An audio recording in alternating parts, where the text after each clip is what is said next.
Un saludo muy afectuoso a todos y muchísimas gracias por sumarse a esta nueva sesión del curso sobre amor y sexualidad, en la que voy a intentar exponer el tercer y último momento del amor, la entrega, el porqué más radical de la entrega.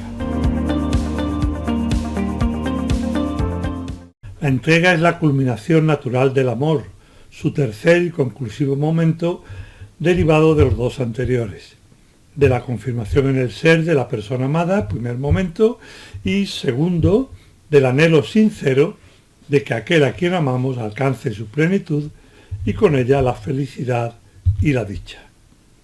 ¿Por qué tiene lugar la entrega?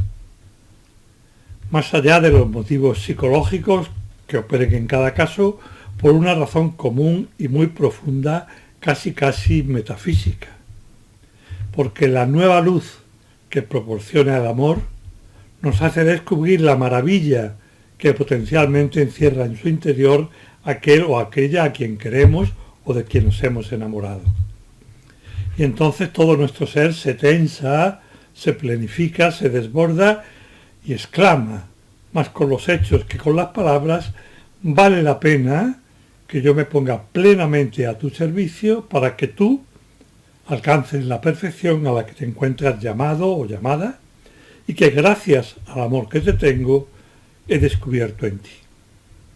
En ese mismo instante la vida comienza a conjugarse en segunda persona del singular y en primera del plural, tú y nosotros.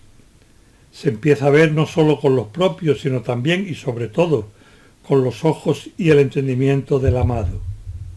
Todo se anhela y desea también a través del corazón y la voluntad de quien se ama y en buena medida justo porque él o ella lo aprecian, porque lo quieren. No hay motivo de más peso para quien ama de veras. Y no se trata de situaciones especiales, es la vida normal de un matrimonio y una familia normales, en los que cada uno de los componentes, también normal, conforme va madurando, tiende a subordinar sus propios intereses a los de los otros miembros de la familia, se entrega a ellos. Lo entregado en la entrega. Recordando lo estudiado en sesiones anteriores, es fácil advertir que quienes se aman procuran ofrecer a la persona amada todo lo que descubren como un bien para ella y está en sus manos conseguir. Un obsequio material, un acto de servicio, un rato de escucha atenta, una palabra de ánimo y apoyo ante una conducta adecuada o de represión afectuosa ante un comportamiento erróneo, una oportunidad de mejora, un recuerdo, una sonrisa o cualquier otro gesto o detalle de cariño. Pero también podemos intuir que todas esas donaciones no son sino un símbolo y como una prenda de lo único realmente valioso que poseemos y que en definitiva es lo que querríamos entregar y en cierto modo estamos ya entregando también por estos medios que acabo de sugerir, nuestra propia persona. Lo exponen bellamente estos versos de Salinas. Regalo, don, entrega, símbolo puro signo de que me quiero dar. Qué dolor separarme de aquello que te entrego y que te pertenece, sin más destino ya que ser tuyo de ti, mientras que yo me quedo en la otra orilla solo, todavía tan mío. ¿Cómo quisiera ser eso que yo te doy y no quien te lo da? Encierran estos versos, entre otras, una realidad muy profunda. La persona humana es tan grande, tan excelsa, tan valiosa, que nada es digno de serle regalado que sea menos que otra persona. Absolutamente nada. El valor personal del regalo. Por eso el valor de un regalo no viene determinado por su precio, aunque en algunos casos pueda ser indicativo, sino por la implicación personal de cada uno en aquello que entregamos.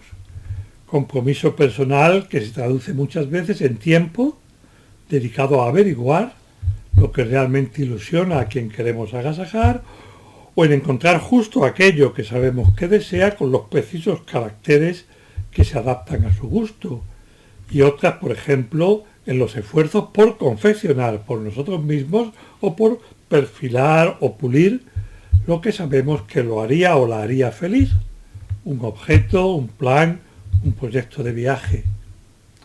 En este sentido, los grandes almacenes, las compras online y a un solo clic, la infinidad de productos casi idénticos y de entretenimientos organizados y programados que pone a nuestra disposición la sociedad de consumo, en lugar de facilitarlo, más bien se oponen al regalo, a la auténtica naturaleza del regalo. Lo hacen más cómodo, que duda cabe, pero sustituyen, sin suplirla ni de lejos, en lo que tiene de más grandioso y positivo, la presencia personal, que llevaría a adaptar lo que regalamos a las auténticas necesidades o a los legítimos deseos de quien queremos festejar. Desprovén así al regalo de su más auténtico valor, que, como ya he dicho, es en última instancia nuestra propia persona. Una persona que en los intercambios prefabricados hoy tan de moda apenas si se implica o solo muy superficialmente. Por el contrario, y en el extremo opuesto, tiene razón la madre cuando se emociona embelesada ante el dibujo desmañado que le entrega el hijo o la hija de pocos años, que no goza de ningún valor artístico ni económico, pero resume y condensa, a través de las muchas horas dedicadas a confeccionarlo, la entera persona del chiquillo que ha consagrado las últimas semanas a preparar ese obsequio. Un regalo, insisto, que no tiene otro valor que el de la entera persona del hijo, reflejada y como sedimentada maravillosamente en él. Por contraste, y después de muchos años de haber visto la película, aún recuerdo la memorable escena del Club de los Poetas Muertos, cuando los mismos enseres de escritorio, regalados por 2 años consecutivos a uno de los protagonistas, salen volando por despecho desde lo alto del pequeño cabalcavía que une 2 edificios del college en el que conviven. 2 cumpleaños seguidos y sus padres lo obsequian exactamente con lo mismo, sin caer en la cuenta de que ya se lo habían regalado 12 meses antes. Estamos ante un ejemplo elocuente de lo que, por desgracia, prolifera en nuestra cultura. El regalo se utiliza en ocasiones, incluso entre padres e hijos o entre cónyuges, no como manifestación de genuino amor y símbolo de entrega, sino como simple gesto epidérmico y casi mecánico, movido por la rutina o por un presunto deber social de no quedar mal, más que por el cariño. O como medio para aplacar la conciencia propia por la escasa atención que realmente otorgamos a quienes deberíamos querer, o peor aún, sirve para comprar y así prostituir a unos hijos a los que no se atiende convenientemente y de los que sobre todo se desea, a menudo sin advertirlo del todo, mimos, compensaciones emotivas y agradecimientos tan manifiestos como periféricos o incluso simplemente que no tengan nada aparente que reprocharnos y que nos dejen en paz. Dones recíprocos sin intercambio. Estamos en las antípodas del auténtico regalo personal, en lo más opuesto a él, en la esfera del mero intercambio interesado.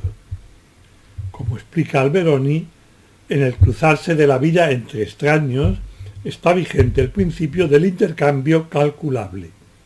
Si te doy una cosa, espero algo a cambio y que sea del mismo valor. Pero entre quienes se aman desaparece toda contabilidad entre lo dado y lo recibido. Cada uno hace dádivas al otro, cosas que le parecen bellas o que hablan de sí o de ambos o que suscitan un recuerdo amable o conmovedor. Y también realidades que el otro ha mencionado como de pasada y que hemos captado al vuelo percibiendo que le agradarían. Con frecuencia se trata de algo imprevisto, no premeditado, de una especie de ocurrencia que manifiesta, encarna y refuerza la entrega habitual y continua del propio yo, que no se reserva nada. Por eso este tipo de regalos, precisa Alberoni, no espera otro regalo a cambio. Se trata de un auténtico don que no aspira a ser recambiado, ya está pagado, por así decir. Entre quienes se aman de veras, al hacer un don, la cuenta se iguala de inmediato. Basta que el otro lo aprecie, que esté contento. La alegría del otro vale infinitamente más que cualquier objeto o servicio con el que pudiera retribuirme. De esta manera, entre los dos hay un darse dones, pero sin intercambio, propiamente dicho. Justo porque lo auténtica y hondamente donado son las respectivas personas que todo lo engloban en cierto modo y no admiten equivalentes. Y al contrario, podríamos añadir, glosando de nuevo al Alberoni, cuando se desencadena una contabilidad de los dones, un yo te he dado y tú no, que puede referirse no solo a objetos, sino a detalles y actitudes, es que el amor está a punto de terminar. Y cuando cada uno exige contabilidad del dar y tener, del yo he hecho y tú no, es que ese amor ha finalizado por completo o que nunca había nacido porque no había habido estricta donación personal. Una donación doblemente personal. Cabe ver entonces de manera casi intuitiva que sólo las personas pueden amar porque sólo ellas pueden entregarse. Los animales son incapaces de hacerlo porque, hablando con propiedad, no se pertenecen. Su ser, necesariamente perecedero por mucho que se distienda en el tiempo, es una suerte de préstamo ecológico que le hace temporalmente el conjunto del cosmos. Y se lo hace para que años más tarde, en el momento de la muerte, lo devuelva o reintegre en el todo global de la materia. El hombre, por el contrario, cumple los dos requerimientos de la auténtica donación. Ante todo, tiene su ser en propiedad privada, donado por Dios en el momento de la procreación junto con el alma, pero en estricta propiedad privada. Dios mismo la sostiene y ya para toda la eternidad. Por eso, en el momento en que se enamora, cuando de veras quiere a alguien con dedicación absoluta, puede disponer de ese ser para otorgarlo efectivamente a la persona que ama. De por vida y en todas sus dimensiones si se trata del amor conyugal. Esa posesión radical es el primer requisito de la entrega, indispensable pero no suficiente. Para entregarse de veras se requiere una segunda condición. Es preciso poseerse también de manera vital o existencial, tener auténtico dominio de sí. Solo puede entregarse eficazmente aquel o aquella cuya voluntad domine a sus apetitos o tendencias y los atempere o los inflame según pidan las circunstancias. Y no solo en la vida sexual, que también, y de una forma muy clara, sino en cada uno de los instantes del convivir cotidiano.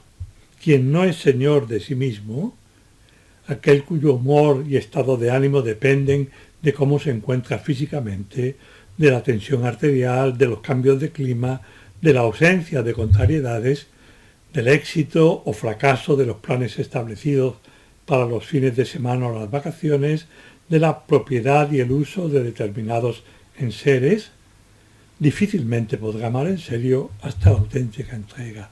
No es dueño de sí mismo, sino que más bien está poseído o dominado por el conjunto de objetos y circunstancias similares a los que acabo de aludir. Y no es posible entregar lo que no se posee. Entrega, plenitud, felicidad. Pero sólo la entrega por amor conduce al ser humano hacia la plenitud y la dicha. Lo vimos en la sesión primera y podemos reforzarlo ahora primeramente con unas palabras de Juan Cardona Pescador, avaladas por sus muchos años de ejercicio como psiquiatra.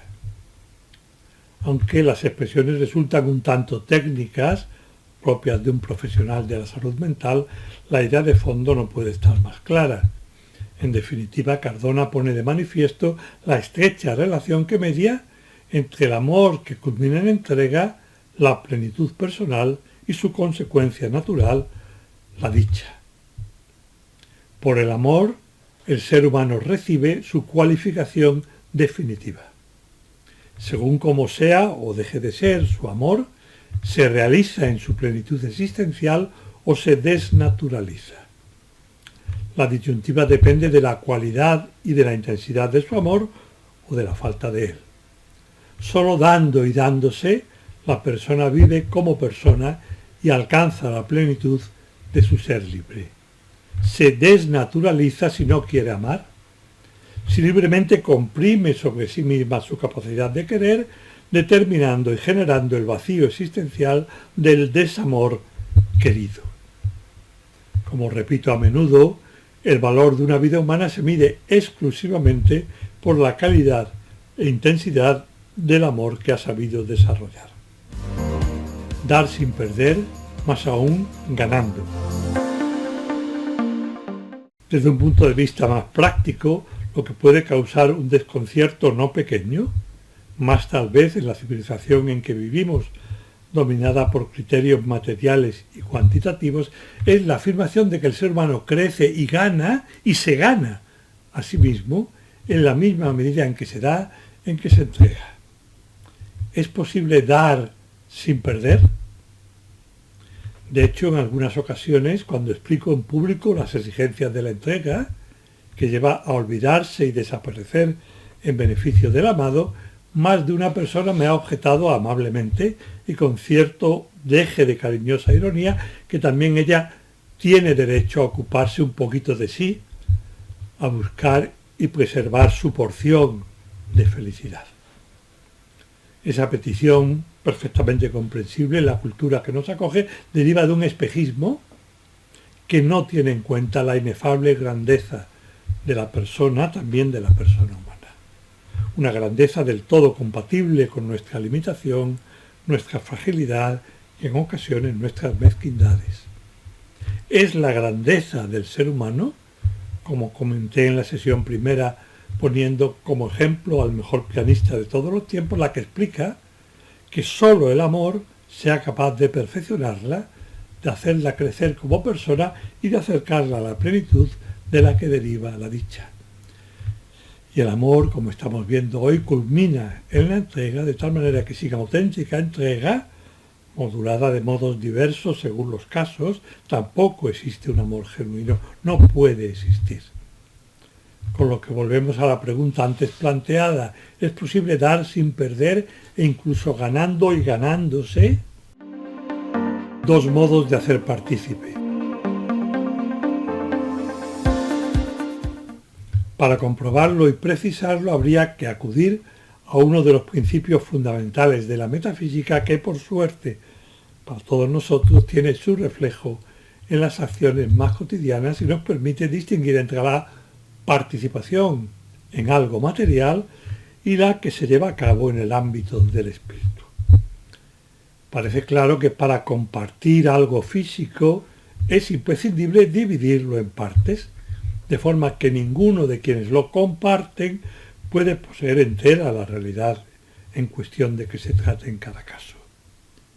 Y que si no se trata de compartir, sino de entregar totalmente, aquel que hace la donación de algo material se queda irremediablemente sin lo regalado. Basta pensar en la necesidad de dividir una herencia cuando existe más de un heredero, o en la imposibilidad de que ninguno de los niños que acuden a una fiesta se tome todas las golosinas o la tarta completa.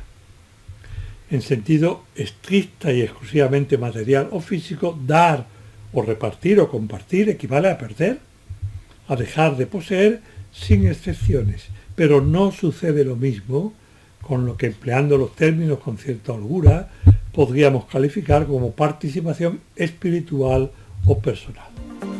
La participación personal espiritual. Por ejemplo, el hecho de comunicar una alegría, de hacer partícipes a otros de nuestro contento, no hace que esa dicha disminuya, sino que normalmente la acrecienta. Y de ahí, entre otras causas, la tendencia y casi la necesidad de dar a conocer nuestras satisfacciones a los seres queridos.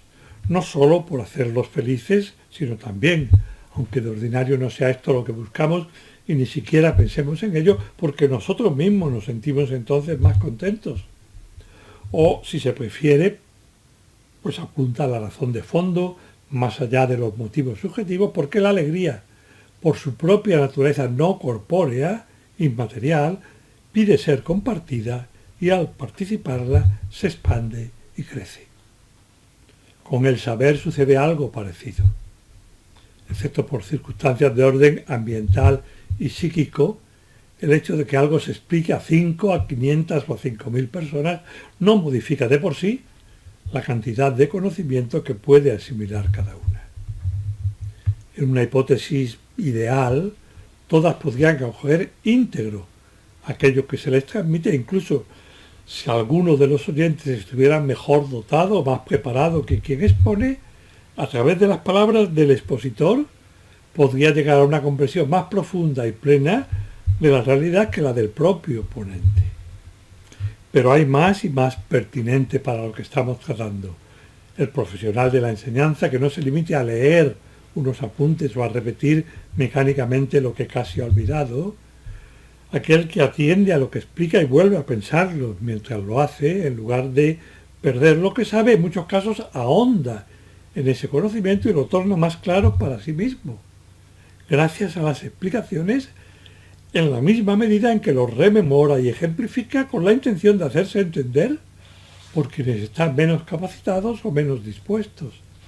En lugar de disminuir, su saber aumenta al transmitirlo, al participarlo a otros, y no digamos con el amor. Quienes han hecho de veras y a fondo la experiencia tienen la certeza más absoluta de que en la proporción de que van queriendo más y mejor y a mayor número de personas, su capacidad de amar aumenta de manera exponencial. Recordando a Heráclito, habría que decir que jamás se hallarán los límites del corazón, de la voluntad, tan dilatadas son sus fronteras. La persona crece al darse. La conclusión está clara. Sin duda, cuando entregamos algo con un componente físico, tiempo, atención, en seres materiales, quedamos incapacitados para conservar aquello o emplearlo para otros fines. Lo perdemos, aunque nosotros mejoremos o podamos hacerlo como fruto de ese generoso desprendimiento. No sucede lo mismo con el amor, cuyo núcleo es eminentemente espiritual. Y como consecuencia tampoco con aquellas realidades, sean las que fueren materiales, espirituales o un compuesto de ambas, que entregamos de verdad, con amor y por amor. Aunque lo que hemos dado nos resulte ya indisponible y en ese sentido perdido, desde la perspectiva propiamente personal, siempre que el amor se pone en juego, tiene lugar un incremento de perfección que se traduce, entre otras cosas, en una creciente habilidad para seguir amando más y mejor y ser más y más feliz. En un contexto algo distinto, pero aplicable plenamente a lo que estamos tratando, lo expone Carlos Llano. Hoy, por fuerza del mercantilismo imperante, se ha propalado la errónea idea de que el impulso natural del hombre es el deseo de remediar nuestras carencias y no la efusión de nuestra plenitud. Los muchos que así piensan han marginado la vida familiar y su profundo mordiente educativo. Han marginado la vida del espíritu, la cual se acrecienta al compartirse, limitándose solo a la materia que se pierde cuando se comparte. Y concluye Llano con los versos de Machado: moneda que está en la mano, tal vez se deba guardar. La monedita del alma se pierde si no se da. En este sentido me gusta afirmar, porque estimo que resume lo que estamos viendo, que mientras en los restantes casos nadie da lo que no tiene, cuando se trata del amor solo se tiene real y definitivamente aquello que se da. Un exceso de realidad.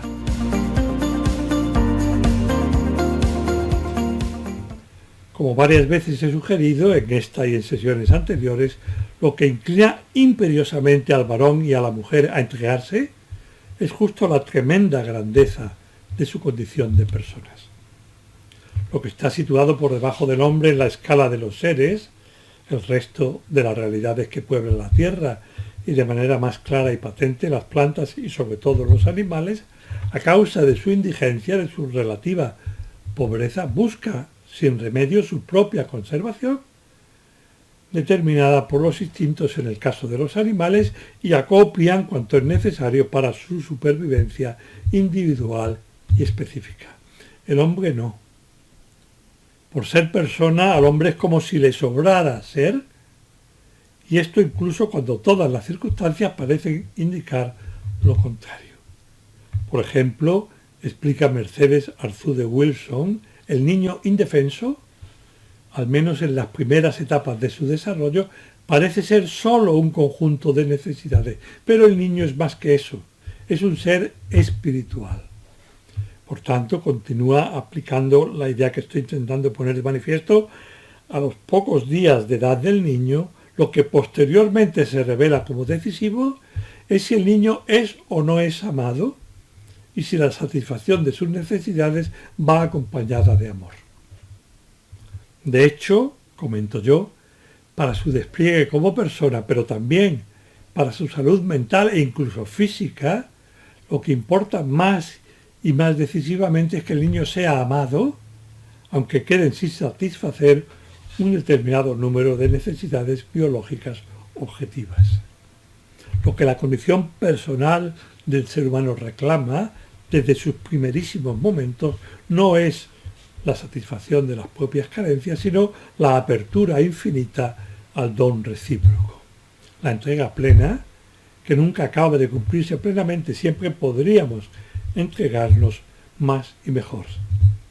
Se entiende entonces el grito del poeta antes citado, como quisiera ser eso que yo te doy y no quien te lo da. Y se lo comprende también en cuanto a anhelo nostálgico y siempre insatisfecho, como quisiera.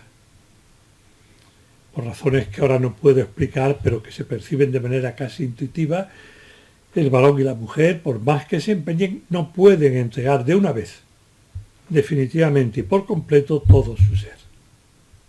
Incluso cuando llevamos a término un compromiso de amor exhaustivo y para siempre, que engloba las dimensiones sexuales más íntimas, seguimos siendo, por decirlo con el poeta, demasiado nuestros, cada uno demasiado de sí mismo. O al menos así nos advertimos, porque nuestra entrega no alcanza las cotas que nuestro amor sugiere y anhela. También ahora la poesía viene en nuestra ayuda y lo expresa certeramente, esta vez en la pluma de Rafael Morales. Qué pena ser dos, quererse y estar llenos de delirio. Qué pena ser dos, qué pena pensar que son dos caminos. Ay, qué tremendo es pensar que dos nunca son lo mismo, que dos vientos diferentes llevan camino distinto. Entrega siempre creciente. Y es que la entrega humana, por más que se pretenda plena, es siempre limitada en cada momento y forzosamente progresiva y, por decirlo así, acumulativa. Por eso el compromiso tiene que completarse con la fidelidad. Y la entrega de la propia persona debe encarnarse y proseguirse mediante la donación de otras realidades que de algún modo resuman, anticipen y transporten ese ser íntimo y constitutivo que es lo que radicalmente se entrega. Entre todas esas realidades, la más necesaria y significativa es la entrega por amor de la propia voluntad, de la capacidad de querer, de la libertad, que también crece al ser entregada en contra de lo que a primera vista cabría suponer. La entrega sincera de la voluntad, por amor y con amor, otra entrega no se comprende, es a su vez la clave del buen amor. Como en manos de la voluntad se encuentran las riendas de todas nuestras facultades y operaciones, al entregar esa voluntad a quien amamos, le damos con ella, en la medida de lo posible, todo lo que somos, nuestra persona íntegra. Lo explica Carlos Cardona siguiendo de cerca a Tomás de Aquino. En cierto modo, cabría sostener que la libertad es toda el alma, incluso toda la persona. Y esto no porque no pertenezca a una determinada facultad, la voluntad inteligente, sino porque extiende su imperio, su mando, su dominio, a todos los actos del hombre que están de suyo sometidos a la voluntad. Es decir, en cuanto mueve a las otras potencias y en cuanto puede querer esto o lo otro, querer o no querer, siendo como es, domina sui actus, dueña de sus actos. Por eso, al entregar la voluntad, entregamos en cierto modo todo nuestro ser y lo ganamos al entregarlo. Lo ha expuesto también con un claro deje de certera poesía San José María Escrivá. Amar es no albergar más que un solo pensamiento. Vivir para la persona amada, no pertenecerse. Estar sometido venturosa y libremente con el alma y el corazón a una voluntad ajena y a la vez propia. Ajena y a la vez propia porque la identificación entre los seres queridos, que constituye en cierto modo la esencia del amor, hace que realmente, aun afirmándose cada uno en su propia realidad, sin pérdida de ser ni de identidad, sino todo lo contrario, acrecentándolos, no distingan, sin embargo, lo que les incumbe a ellos y lo que corresponde al ser amado. De ahí la tremenda eficacia y hondura de la dedicatoria de Miguel Hernández en una de sus más célebres poesías, la elegía a Ramón Sigé. En Orihuela, su pueblo y el mío, se me ha muerto como del rayo Ramón Sigé con quien tanto quería. Con quien tanto quería y no a quien tanto quería, como a veces se corrige, porque el querer juntamente con es manifestación cimera, excelente, de amor y de amistad, en cuanto genera y provoca la unión entre los amigos a la vez que deriva de esa unión y la confirma. Hay mucho más amor y unidad en querer con que en querer a. Amor fecundo.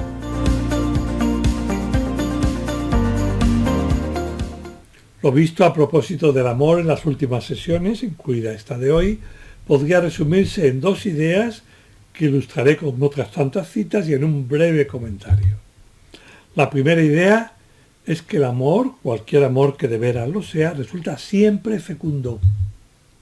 Es decir, origina nueva realidad, perfecciones, desarrollo, humanidad, orienta y encamina hacia la plenitud. De ahí la definición platónica del amor recordada por Ortega. Amar es afán de engendrar en la belleza. Tictein en tocaló, decía Platón. Engendrar, creación de futuro, belleza, vida óptima. El amor implica una íntima adhesión a cierto tipo de vida humana que nos parece el mejor y que hayamos preformado, como anticipado o insinuado, en otro ser. Por eso el amor constituye, añado yo, el motor y la clave de toda educación en y fuera de la familia. La segunda convicción es que esa fecundidad se alcanza siempre a través de la propia entrega, poniendo cuanto somos y tenemos a disposición del ser amado. Cabe recordar, para hacerlo entrar por los ojos y por el oído, la eficaz respuesta de Filín a Miel que cité en una sesión anterior. No sabrás todo lo que valgo hasta que no pueda ser junto a ti, gracias a ti y al amor que me brindas, todo lo que soy. A lo que habría que añadir, y este es el comentario, que esa fecundidad o fuerza creadora del amor actúa en tres niveles distintos y con diverso grado de certeza. En quien ama, en el amado, en uno o más terceros a los que se hace participar del amor recíproco que se desborda. Veámoslo más despacio. Las tres encarnaciones del amor fecundo. En primer término y sin excepciones, amar es siempre eficaz para aquel que ama, con la condición de que se haya esforzado y siga luchando para que su amor sea auténtico, con la condición de que busque eficientemente el bien de la persona amada. Quien obra así, sin pretenderlo, ve aumentada su propia perfección y la dicha consiguiente. En segundo término y de ordinario, el amor también resulta fecundo para quien sabe y se siente amado. Donde no hay amor, pon amor y encontrarás amor, es una de las afirmaciones más citadas de San Juan de la Cruz. Sin embargo, en este caso, la libertad del ser querido puede rechazar el amor que se le ofrece o no estar dispuesta a llevar a cabo lo que sería exigido para hacer que surja o crezca su propio amor y con él su mejora personal. En cualquier caso, vale la pena recordar que aunque amar a otra persona no siempre provoca en la persona amada frutos de mejora, no existe otra manera de suscitar esos frutos. Sin amor resulta casi imposible ayudar a alguien a subir más alto y a dar lo mejor de sí. Tercero, por fin, la plenitud del amor mutuo reclama desbordarse en beneficio de otras personas, con las que el querer de los artífices se verá también aumentado y perfeccionado. Como he sugerido ya alguna vez, el amor más auténtico se conjuga muy particularmente en tercera persona al hacer partícipes a otros del amor recíproco. Por tanto, y solo a modo de ejemplo, cuando un matrimonio no recibe la bendición de los hijos en los que depositar el cariño mutuo, o incluso cuando voluntariamente los cónyuges han impedido que esas criaturas fueran engendradas o vieran la luz y luego se arrepienten de haber hecho aquello, el amor reclama que se busque el bien de terceras personas, pero no de manera aislada, cada cónyuge por su lado, sino como resultado del amor que marido y mujer se ofrecen entre sí, aunque cada uno de ellos pueda también ejercerlo, ese amor de ambos, por su cuenta. De manera análoga y más habitual, aun cuando directamente actúe uno solo de los cónyuges, a los hijos conviene educarlos siempre con el amor común que entre sí se profesan padre y madre. Como afirma Tomás de Aquino, y a mí me gusta recordar, aquello mismo que ha dado origen a una realidad, el amor conyugal cuando se trata de los hijos, debe ser la causa de su desarrollo. Una última observación. Por último, y para concluir, sería oportuno recordar que el perfeccionamiento logrado en virtud del propio amor no es cosa de un instante ni tan siquiera de años, sino tarea de toda una vida. De ahí, entre otros motivos, la función inigualable de la familia, porque, como recuerda Mazzini, la familia posee un don precioso, muy raro fuera de ella, la persistencia. Los afectos se entretejen lentamente, inadvertidos, pero tenaces y duraderos se entrelazan día a día, como la hiedra en torno al árbol, se identifican, en fin, muy a menudo con nuestra propia vida. Con frecuencia ni siquiera los discernimos, ya que forman parte de nosotros mismos. Pero si se llegaran a perder, sentiríamos como si nos faltase un no sé qué de íntimo, de necesario para poder vivir. Concluyo yo, hay por tanto que armarse de paciencia y, lo que es mucho más difícil en estos tiempos, olvidarse de la velocidad. Lo aconseja certeramente Gustave Thibon. Considero una cosa: cuanto más elevado está un acto en la jerarquía de valores, menos interés tiene que se haga rápidamente. Que un enamorado acuda deprisa a una cita es algo excelente. Sin embargo, si apenas llegado a los pies de su amada comienza a inquietarse por la hora, la plenitud del intercambio está muy comprometida. El amor y la precipitación forman mala pareja. Todo lo que en el tiempo se aproxima a lo eterno exige largos plazos de maduración y espera. Un fuerte y sincero abrazo y espero que volvamos a vernos dentro de unos días.